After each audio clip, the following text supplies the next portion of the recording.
Am I the asshole for divorcing my husband because he spent 10 minutes in the car during a family emergency? I, female, have been married to my husband, male, for 2 years. He has a habit of sitting in the car 5 to 10 minutes before entering the house. I don't know why he does it, but he talked about a past traumatic experience he had when he came home and caught his ex cheating on him. Because of that, he just spend a few minutes in his car before he enters the home as response to this trauma. Now, I won't say that he's wrong in coping with what happened, but this has made me feel uneasy and it has caused many fights between us. Like when we have guests, he'd sit outside before coming in, or when dinner is waiting on him and he'd take 10 minutes silently sitting in the car. I was worried that something might come up and he does not respond properly. And it happened last week. My 8-year-old son tripped and fell from the stairs and broke his ankle.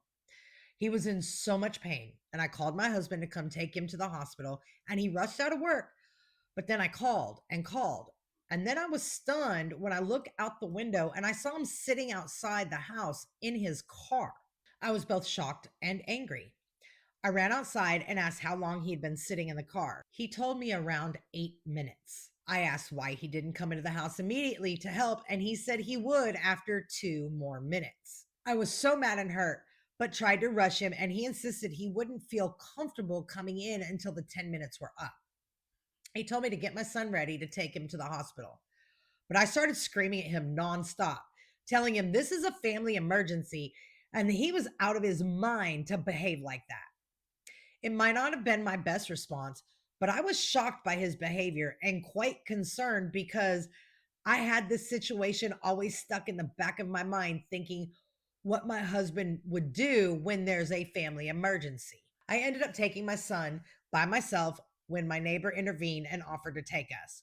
We went to the hospital, and later my husband came and tried to talk to me, but I refused. I then went to stay with my mom and texted him that I want a divorce. He tried to rationalize and justify what he's done, saying he could not help it and that he was nervous and wanted to help my son, but felt stuck. I refused to reply to his messages, and days later, his family literally harassed me, saying I was making my husband's trauma more severe and that I disrespected his boundaries by pushing him off his limits. No. Okay, one, I'm going to tell you, it sounds like your husband might have an OCD issue, and it could be very particular to this. Easiest way to say it is penny, penny, penny, one of those types of things. But even those that have OCD severely, they are going to fight through that in an emergency. Usually, the fact that your husband literally sits in the car for 10 minutes when it is an emergency, that is absolutely insane. Now, you mentioned that you and your husband have been married for 2 years, but it didn't say how long you'd actually been together in this. But here's what I'm going to say. His family coming to you saying that you're making his trauma more severe. Are you the ex that cheated on him? No, that's not your responsibility. If what has caused this is him walking in on his ex cheating on him, then he should have been getting therapy a long time ago to work through it. His ex's actions are not your problem. Your son had a medical emergency. He knew that and still chose to sit in that car. Why didn't he at least call? If he couldn't find a way to walk in that house, why wasn't he calling you and saying, I'm here, I'll meet you at the door, bring him to me? To sit there knowing that there's an 8-year-old in that house in pain? No, your husband's a douche, straight up. Oh, let's see. I feel lost and unable to think because of this whole ordeal. My family is with me on this, but they can be biased sometimes. My husband is still trying to basically talk me out of divorcing, saying I'm making a huge deal out of it. I feel like I no longer have trust in him, especially when it comes to serious stuff like how he would act in a family emergency. Now, to clarify, my son is not his biological son. It is his bonus child.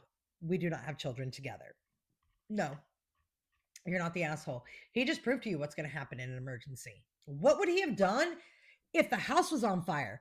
Would he have sat in that car for 10 minutes and allow you and your son to be in that house before he'd go in and try and save you? This is not okay. And if he cannot physically make himself go in that house before the 10-minute mark, he needs to be getting a therapist and working through that. His problem should not become your emergency, literally in the middle of a family emergency. So, no, you're not the asshole, but your husband is, and so is his family.